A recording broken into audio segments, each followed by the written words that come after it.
দুর্গম রাজস্থলীর পাহাড়ি চুষাকপাড়া, বিদ্যুৎহীন মাচাং ঘর, ভাঙাচোরা সীমান্ত সড়ক, নেটওয়ার্কবিহীন অন্ধকার গ্রাম।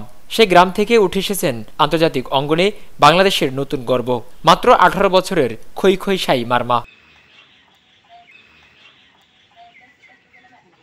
বর্ষায় যেখানকার রাস্তায় হাঁটা মানেই জীবন ঝুঁকি, পাহাড়ধস, কাদা, বন্যা, সেই পথেই প্রতিদিন ভোরে অনুশীলনে যেতেন খই খই।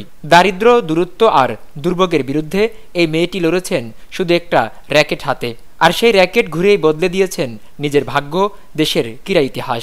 দক্ষিণ এশিয়ার বাহিরে প্রথমবারের মতো আন্তর্জাতিক টেবিল টেনিসে বাংলাদেশের হয়ে রূপা এনে রিয়াদে ইতিহাস গড়েছেন তিনি।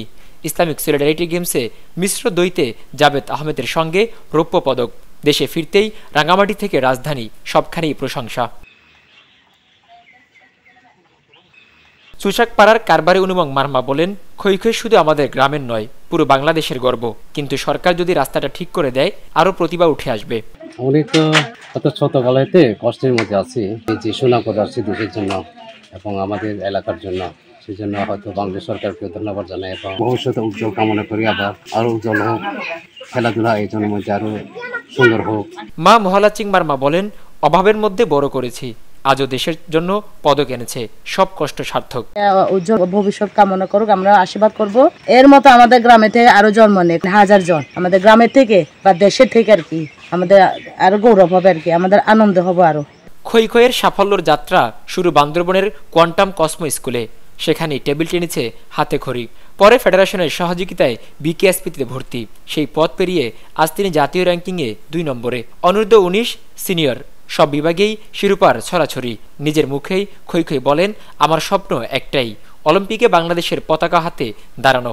আমার মা বাবা ছোটবেলায় কোয়ান্টামে পাঠায়, এমনি মজার জন্য খেলতাম, ওরকম প্রফেশনালি খেলার ছিল না। লেখার জন্য আবার বিকেএসপিতে ভর্তি করাই দিই। তো ওইখান থেকেই আমার যাত্রা শুরু।